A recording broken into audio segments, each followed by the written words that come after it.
Professional BS programme. ఇది కేవలం degree కాదు, మీ ఫ్యూచర్ కెరీర్ కి డైరెక్ట్ గేట్వే. పూర్తి వివరాలకు వెంటనే స్క్రీన్ పై కనిపిస్తున్న నంబర్స్ కి కాల్ చేయండి. నాకు నారు గారు మాట్లాడుతుంటే మెడ మీద కత్తి అంటే నాకు సంఘటన గుర్తొచ్చింది. దాన్ని ముందు చెప్తా. సరిగ్గా నవంబర్ 29, 2009 కేసీఆర్ గారు ఆ రోజు తెలంగాణ వచ్చుడో కేసీఆర్ సచ్చుడో అని చెప్పి నిరాహార దీక్ష కూర్చున్న రోజు. ఆ రోజు మేమందరం కరీంనగర్లో ఉన్నాం. కరీంనగర్ నుంచి బయలుదేరి కేసీఆర్ గారు సిద్దిపేట పోవాలి, అక్కడ అమరణ దీక్ష కూర్చోవాలి. అది ఆ రోజు ప్రోగ్రాం. సరిగ్గా కరీంనగర్లో బయలుదేరి అలగనూరు వచ్చేవరకే కేసీఆర్ గారిని అరెస్ట్ చేసినారు, చుట్టుముట్టినారు. ఆయన తీసుకొని మమ్మల్ని అందరినీ వెనకాల ఆపేసి వెళ్ళిపోయినారు. మేము కూడా వెనకాల ఆగిన మానేరు అవతల ఆపింది మమ్మల్ని.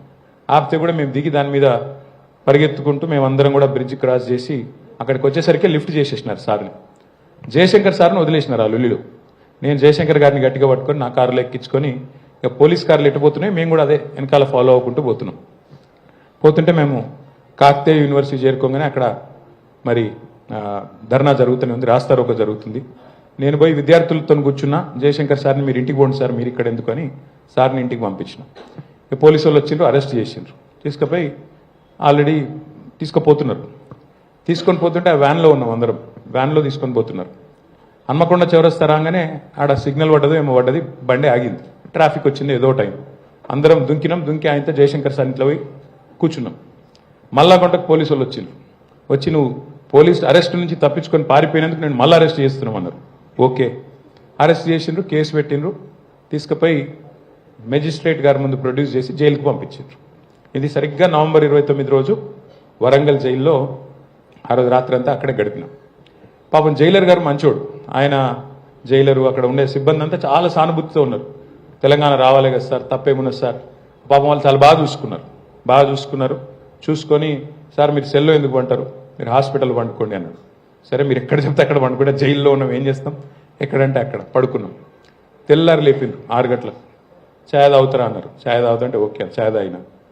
గడ్డం చేసుకుంటారా అన్నారు. ఏం పని పాడైతుంది జైల్లో, సరే మీ ఇష్టం ఏం చేయమంటే అది చేస్తాను అని అక్కడ బయట తీసుకుపోయిన కూర్చోబెట్టి చెట్టు కింద కూర్చోబెట్టి గడ్డం చేస్తుండ్రు. ఒక ఆయన పిలిచిండు, ఒక సోదరుని పిలిచిండు, బార్బర్ను. ఆయన వచ్చిండు, గడ్డం చేస్తాను. ఇది ఎట్లాంటి పరిస్థితి మీరు ఒకసారి గుర్తు తెచ్చుకోండి. రాజశేఖర రెడ్డి గారు చనిపోయి 4 నెలలైంది సరిగ్గా.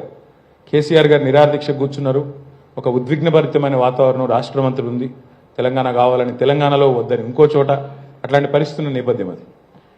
ఆ గడ్డం గీస్తా ఉన్నాడు ఆయన. ఆ సోదరుడు గడ్డం గీస్తున్నాడు. ఏదో ఒకటి ముచ్చట పెట్టాలి కదా. గడ్డం గీస్తున్నప్పుడు ఏం ముచ్చట లేకుండా ఎట్లుంటుంది. సరే గడ్డం గీస్తుంటే ఏ ఊరు తమ్ముడు అన్నా. కరెక్ట్ కత్తి ఇక్కడ ఉంది. పులివెందుల సార్ అన్నాడు.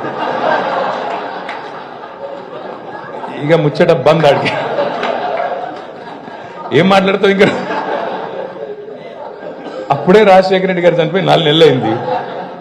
మనం తెలంగాణలో లొల్లిపెట్టి మనమేమో ఆగమాగం చేస్తాన్నాం. ఆ సోదరుడు పులివెందుల ఏదో మర్డర్ కేసులు అరెస్ట్ అయ్యి జైలు ఉన్నాడు.